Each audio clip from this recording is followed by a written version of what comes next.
Hello दोस्तों। तो आज का यह विषय है बंगाल का विभाजन और स्वदेशी आंदोलन। काफी महत्वपूर्ण है और इससे कई बार प्रश्न पूछे जा चुके हैं अभी तक बीपीएससी मुख्य परीक्षा में। तो आइए हम लोग इसे विस्तार पूर्वक देखते हैं। एक चिंगारी जिसने राष्ट्रवाद की अग्नि प्रज्वलित की। मुख्य विचार में देखें तो 1905 में ब्रिटिश सरकार के एक निर्णय ने कैसे भारतीय स्वतंत्रता संग्राम की दिशा हमेशा के लिए बदल दी। ठीक है, तो आइए 20वीं सदी का उदय भारतीय राष्ट्रवाद का एक नया अध्याय। 20वीं सदी का उदय स्वदेशी आंदोलन के साथ हुआ, जिसने भारतीय राष्ट्रीय आंदोलन को अभूतपूर्व बल प्रदान किया। यह आंदोलन महज एक राजनीतिक संघर्ष तक सीमित नहीं था, इसने कला, साहित्य, विज्ञान और उद्योग जैसे जीवन के हर क्षेत्र को प्रभावित किया। इसने पहली बार ग्रामीण और शहरी छात्रों, युवाओं और महिलाओं को सक्रिय राजनीति में लाया। इस आंदोलन में अगले 50 वर्षों तक चलने वाली सभी राजनीतिक संघर्षों के बीज जो है दिखाई दिए। उदारवाद से लेकर उग्रवाद, अदालती लड़ाइयों से लेकर जन प्रतिरोध तक, सभी में इस आंदोलन की झलक दिखाई देती है। अब हम लोग चिंगारी को देखें। आखिर स्वदेशी आंदोलन हुआ तो इसकी चिंगारी बंगाल विभाजन का निर्णय 20 जुलाई 1905। ठीक है, ये चिंगारी थी। मुख्य घटना क्या थी? तो लॉर्ड कर्जन द्वारा बंगाल को दो हिस्से में विभाजित करने की घोषणा की गई।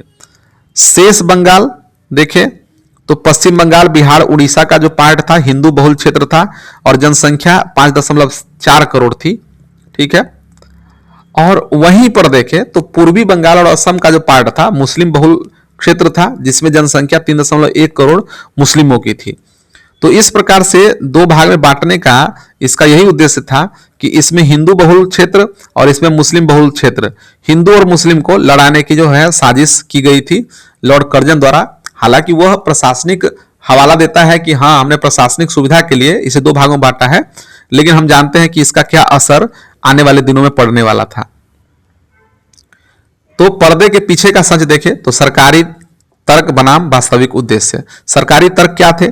प्रशासनिक सुविधा, बड़े प्रांत का प्रशासन कठिन हो रहा था, इसलिए अव्यवस्था पर नियंत्रण, लूटपाट और हिंसा जैसी स्थितियों से बचाव और असम की समस्या का हल, असम के विकास के लिए विभाजन आवश्यक था। तो ये सरकारी तर्क दिए गए थे, लेकिन वास्तविक उद्देश्य को देखें तो इससे राष्ट्रवाद को कमजोर करना, बंगाल जो राष्ट्रवाद का केंद्र था उसकी शक्ति को तोड़ना, फूट डालो राज करो की नीति, हिंदू मुस्लिम एकता को खंडित करना और आर्थिक शक्ति को तोड़ना, मूल बंगालियों की आर्थिक स्थिति कमजोर कर राष्ट्रीय आंदोलन को पंगु बनाना इसका उद्देश्य था। ठीक है, तो ये बंगाल विभाजन जो है वो काफी जो है घातक साबित हुई अगर देखा जाए तो लोगों के लिए, और इसने कहीं ना कहीं ये हिंदू और मुस्लिम को तोड़ने का काम किया है।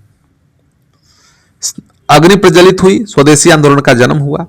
क्रियान्वयन देखें तो 16 अक्टूबर 1905 में जनता की प्रतिक्रिया, राष्ट्रवादियों ने इस दिन को एकता के प्रतीक के रूप में रक्षाबंधन त्योहार मनाकर चिन्हित किया। गंगा में स्नान, वंदे मातरम का गायन और विदेशी वस्तुओं के बहिष्कार का संकल्प लिया। मुख्य विचार देखें तो बंगाल विभाजन की प्रतिक्रिया में स्वदेशी आंदोलन शुरू हुई, जिसने प्रतिरोध की एक नई लहर पैदा की। ठीक है, आप देख रहे हैं वंदे मातरम, वंदे मातरम, वंदे मातरम की जो है गूंज चारों दिशाओं में फैल गई। अब हम लोग देख लेते हैं आंदोलन की 3 धाराएं, एक लक्ष्य विभिन्न पथ। ठीक है, तो क्या था? रचनात्मक स्वदेशी, ठीक है, रचनात्मक स्वदेशी, राजनीतिक उग्रवाद और क्रांतिकारी राष्ट्रवाद, तीनों का सम्मिश्रण यहां पर देखने को मिला। इसके प्रतिनिधित्व करता थे रविन्द्रनाथ टैगोर, अश्विनी कुमार दत्त। ये रचनात्मक जो है यहां पर आंदोलन दिखाई दिया। फोकस क्या था? आत्मनिर्भरता, राष्ट्रीय शिक्षा और सामाजिक सुधार पर बल दिया गया इनके द्वारा। ठीक है, इनके पुरोधा कौन थे? तो रविन्द्रनाथ टैगोर और अश्विनी कुमार दत्त। राजनीतिक उग्रवाद जो है इसमें देखने को मिला। ठीक है, एक आंदोलन, लक्ष्य एक ही था, ठीक है, लेकिन रास्ते अलग अलग थे। राजनीतिक उग्रवाद, इसके प्रतिनिधि अरविंद घोष, विपिन चंद्र पाल, और फोकस क्या था? बहिष्कार को एक राजनीतिक जनसंघर्ष के रूप में बदलना। लक्ष्य क्या था? स्वराज। और तीसरी तरफ क्रांतिकारी राष्ट्रवाद, इसके प्रतिनिधि थे प्रथम मित्र बारेंद्र कुमार घोष, ब्रिटिश, इसका फोकस था इस क्रांतिकारी राष्ट्रवाद का क्या मुख्य फोकस था कि ब्रिटिश शासन को उखाड़ फेंकने के लिए क्रांतिकारी गतिविधियों को प्रोत्साहन करना। ठीक है, तो 3 धाराएं थी, 3 लक्ष्य था स्वदेशी आंदोलन के अंतर्गत। अब हम लोग देख लेते हैं कि इसका प्रसार किस प्रकार से हुआ एक राष्ट्रव्यापी आंदोलन के रूप में। तो देखिए, स्वदेशी आंदोलन पूरे देश भर में प्रसारित हुआ। तो पूरे देश में किस प्रकार से हम इसका नेतृत्व देख रहे हैं, तो देखिए बिहार में लियाकत हुसैन और तुलसी सिंह, ठीक है, इसका नेतृत्व कर रहे थे। दिल्ली में हैदर रजा खान, मद्रास प्रेसिडेंसी में चिदम्बरम पिल्लई, ठीक है, बिपिन चंद्र पाल के भाषणों से प्रेरित होकर ये चिदम्बरम पिल्लई जो है वहां नेतृत्व कर रहे थे स्वदेशी आंदोलन का। बंबई और पुणे में देखे तो लोकमान्य तिलक जो है वहां का नेतृत्व संभाले हुए थे, और अजीत सिंह और लाला लाजपत राय पंजाब और संयुक्त प्रांत की जवाबदेही संभाले हुए थे। ठीक है, तो इस प्रकार से एक राष्ट्रव्यापी आंदोलन यह बन गया था। आगे देखें तो आंदोलन की रणनीति, बहिष्कार और आत्मनिर्भरता कैसे थी। तो बहिष्कार पे देखें तो यह सिर्फ विदेशी वस्तुओं तक सीमित नहीं था, इसका विस्तार शिक्षा, उद्योग, सरकारी नौकरियों, अदालतों और उपाधियों तक किया गया। महिलाओं ने विदेशी दुकानों तक पर धरना दिया। ठीक है, आत्मनिर्भरता और आत्मशक्ति में देखें तो रविन्द्रनाथ टैगोर का मानना था कि स्वावलंबन और आत्मनिर्भरता राष्ट्रीय स्वाभिमान, आदर और आत्मविश्वास से जुड़ा हुआ है। लक्ष्य क्या था? सरकार के खिलाफ जनता को हर मामले में स्वावलंबी बनाना। ठीक है,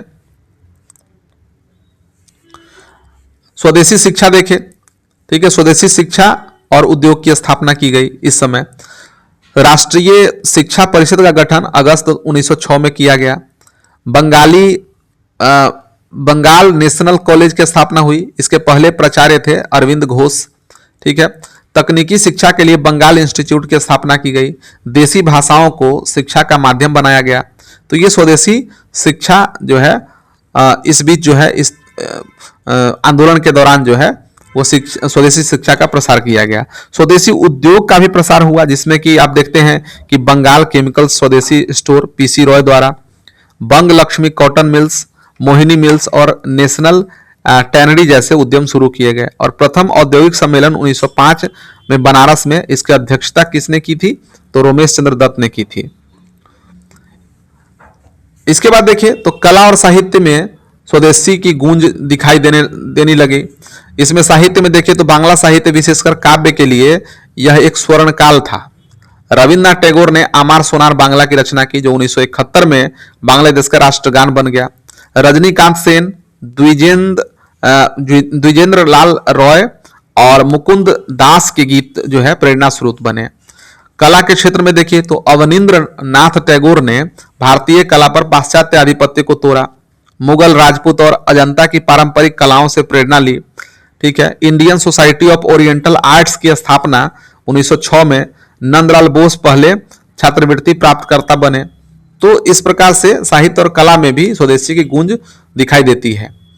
सामाजिक उत्थान और श्रमिक वर्ग संघर्ष का विस्तार हुआ, और सामाजिक उत्थान और श्रमिक वर्ग के उदय को भी हम लोग देखते हैं। तो सामाजिक उत्थान के क्षेत्र में देखें तो स्वदेश बांधव समिति, इसके संस्थापक थे अश्विनी कुमार दत्त ने 12 साल में ग्रामीण विकास का अद्भुत कार्य किया। समिति की 169 शाखाओं ने अकाल में राहत कार्य किए, स्कूल खोले, पंच अदालतें बनाई और मुस्लिम किसानों को भी आंदोलन से जोड़ा।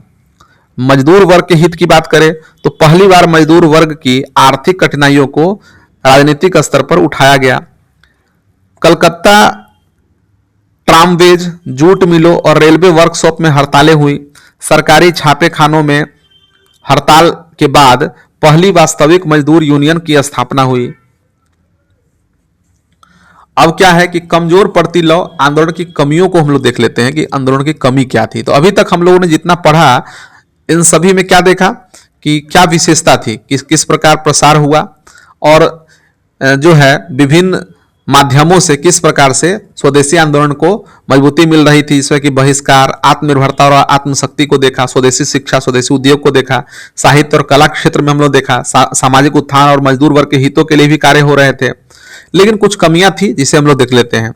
पहली तो ये है कि सीमित पहुंच थी। आंदोलन मुख्य रूप से शहरी क्षेत्रों में और शिक्षित अभिजात वर्ग तक ही सीमित रहा, ग्रामीण भारत में प्रभावी ढंग से प्रवेश करने में विफल रहा।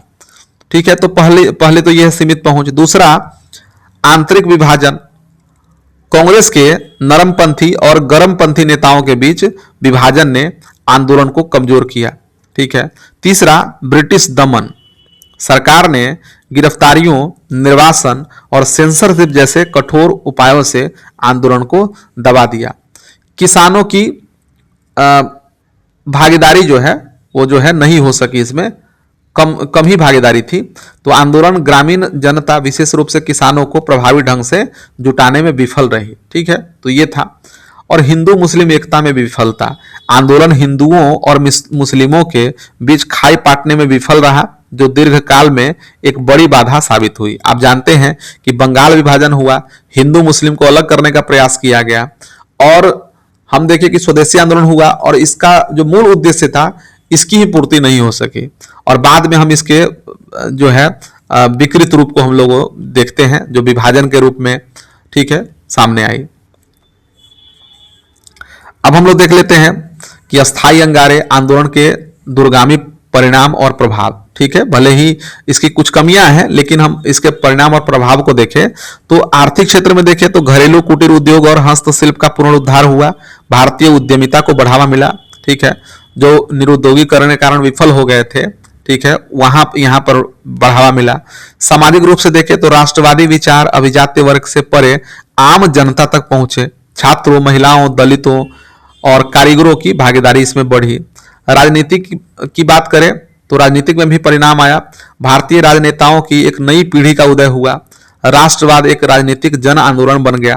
ठीक है, और सबसे बड़ी विजय देखते हैं कि बढ़ते विरोध और प्रशासनिक कठिनाइयों को ध्यान में रखते हुए 1911 में लॉर्ड हार्डिंग द्वितीय द्वारा बंगाल विभाजन को रद्द कर दिया गया। ठीक है, दिल्ली दरबार लगा हुआ था, आप जानते हैं कि इसी बीच बिहार को भी अलग किया गया था बंगाल से, तो ये भी था। खैर, लेकिन उसी में क्या हुआ कि बंगाल विभाजन को यहां पर रद्द किया गया था।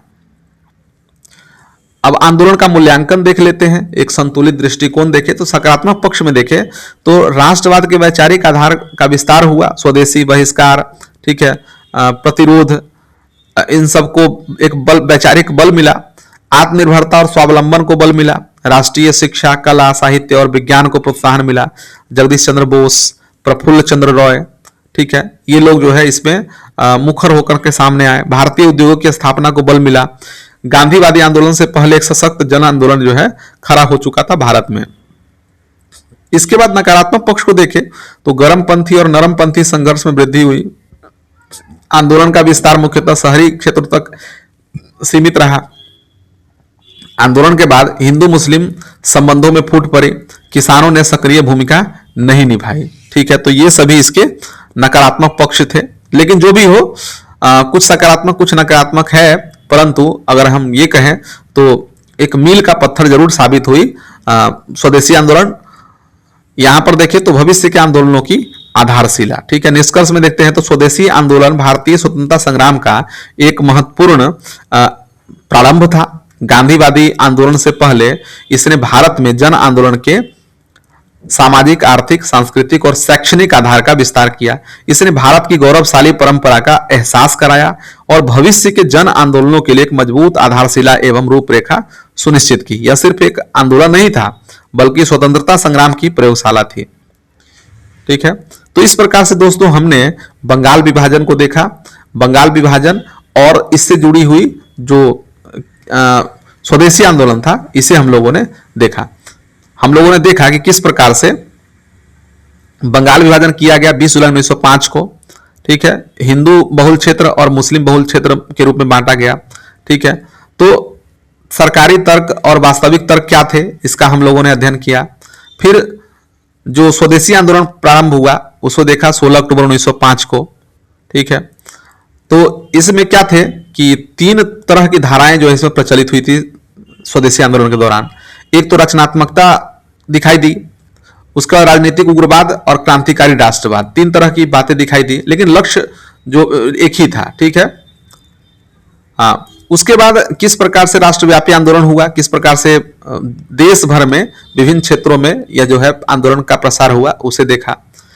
और इस आंदोलन के दौरान बहिष्कार, आत्मनिर्भरता, आत्मशक्ति को बढ़ावा किस प्रकार से मिला, स्वदेशी शिक्षा, स्वदेशी उद्योग, साहित्य, कला, सामाजिक उत्थान, मजदूर वर्ग के हितों की बात हुई।